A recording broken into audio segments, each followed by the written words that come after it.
नमस्कार, आप देख रहे हैं द न्यूज़ चैनल। तारीख हो गई आज 26 मार्च 2025 दिन बुधवार। बात करते हैं आज के मुख्य समाचार में देश दुनिया की बड़ी खबरों पर, जहां पर आज की पहली खबर, भारत हुआ मालामाल, जीडीपी हो गई $4.3 ट्रिलियन।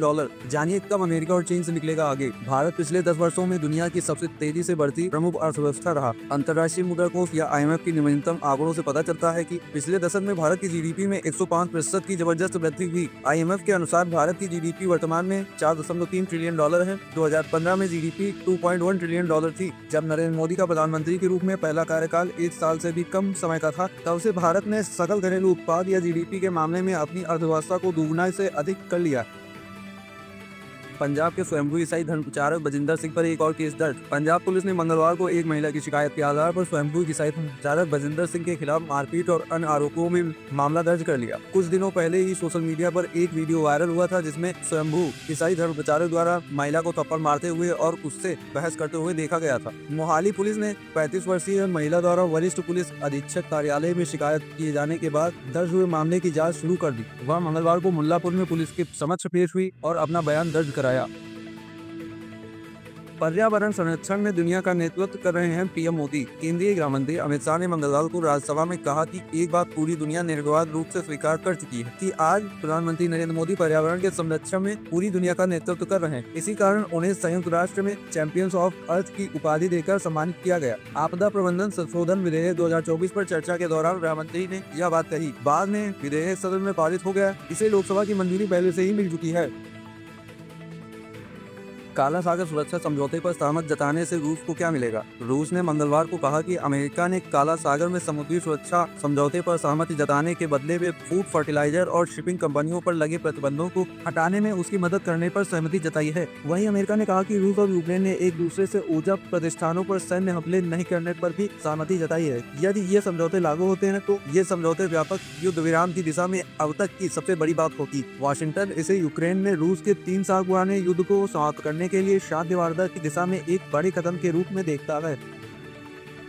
जस्टिस चाय के बहाने उन्होंने राजनीतिक पार्टियों को वन नेशन वन इलेक्शन के लिए बुलाया। देश के पूर्व राष्ट्रपति और एक देश एक चुनाव कमेटी के अध्यक्ष रामनाथ कोविंद ने दिल्ली में आयोजित एक कार्यक्रम में कहा कि 47 राजनीतिक पार्टियों को हमने वन नेशन वन इलेक्शन की मीटिंग में बुलाया था। कई पार्टियां इस मीटिंग में नहीं आना चाहती थी। हमारी टीम ने उन्हें फोन कर कहा कि मीटिंग में नहीं तो ऐसे ही चाय पीने आ जाइए। जब वो लोग चाय पर आए तो फिर उन्होंने पाया कि कमेटी के सदस्य पहले से ही मौजूद हैं। कुल 32 राजनीतिक पार्टियों ने इस विधेयक का समर्थन किया और 15 राजनीतिक पार्टियों ने विरोध। उन्होंने कहा कि यह विधेयक देश के इतिहास के सुधार में एक गेम चेंजर साबित होगा।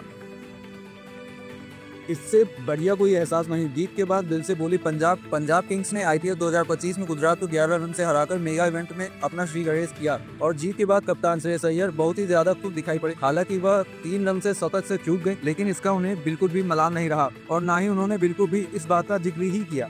वहीं आधी पारी खेलने का इनाम उन्हें प्लेयर ऑफ द मैच के रूप में मिला।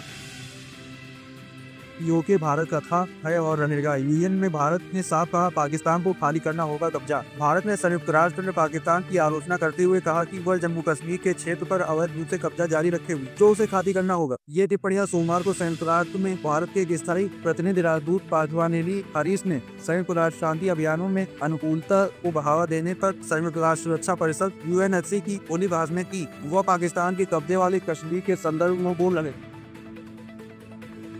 सिंगापुर और भारत ने green and digital shipping corridor के लिए मिलाया हाथ। सिंगापुर और भारत ने ग्रीन डिजिटल शिपिंग कॉरिडोर के लिए मंगलवार को एक आशय पत्र पर हस्ताक्षर किए, जिसमें डिजिटलीकरण और कार्बन मुक्त परियोजनाओं पर ध्यान केंद्रित किया गया। सिंगापुर के समुद्री और बंदरगाह प्राधिकरण और बंदरगाह पोत परिवहन मंत्रालय की ओर से जारी संयुक्त विज्ञप्ति के अनुसार सिंगापुर भारत GDSC से दोनों देशों के बीच सहयोग बढ़ेगा तथा शून्य या लगभग शून्य ESG उत्सर्जन प्रौद्योगिकियों के विकास, इस्तेमाल तथा डिजिटल समाधानों को अपनाने में तेजी लाने में मदद मिलेगी। कॉमेडियन कुणाल कामरा को आए धमकी भरे 500 से ज्यादा कॉल। महाराष्ट्र के डिप्टी CM एकनाथ शिंदे पर नाम लिए बगैर उन पर की गई टिप्पणी के कारण stand up comedian Kunal Kamra नई परेशानियों में घिर चुके हैं। कानूनी नकेल के साथ साथ वो हेट कमेंट्स के भी शिकार हो रहे हैं। उन्हें कई धमकी भरे कॉल आए हैं। एक कॉल का वीडियो भी वायरल हो रहा है, जिसमें वो अपने आप को तमिलनाडु में होने की बात बता रहे हैं, जिस पर धमकी देने वाला शख्स यह कह रहा है कि तमिलनाडु कैसे आएंगे भाई। इस बीच शिंदे विवाद के बाद कुणाल कामरा को धमकी दिए जाने के मामले काफी बढ़ गए हैं। सूत्रों ने बताया है कि विवाद के बाद कुणाल कामरा को 500 से अधिक धमकी भरे कॉल आए, जिसमें कई में कहा गया कि तुम्हें काट डाले। एक बोतल पर एक फ्री, नोएडा के ठेके पर बम्पर ऑफर, शराब की पूरी पेटी ले जा रहे लोग। सोशल मीडिया पर एक वीडियो बहुत तेजी से वायरल हो रही है। वायरल वीडियो में एक दुकान पर लोगों की भारी भरकम नजर आ रही है। रील जुटी है शराब की एक दुकान पर। दावा किया जा रहा है कि यहाँ पर एक बोतल शराब खरीदने पर एक बोतल फ्री में दी जाती। इस बात की जानकारी फैलते ही यहाँ बड़ी संख्या में लोगों की भीड़ जुट गई। एक दो बोतल खरीदने वाले लोग भी पूरी पेटी ले जा रहे हैं। ऐसी ही डेली न्यूज अपडेट्स के लिए एलएसबी न्यूज चैनल को सब्सक्राइब करें, वीडियो को लाइक करें, शेयर करें अपने दोस्तों के साथ, कमेंट बॉक्स में अपनी राय जरूर दें। फिर मिलते हैं मुख्य समाचारों के साथ। नमस्कार।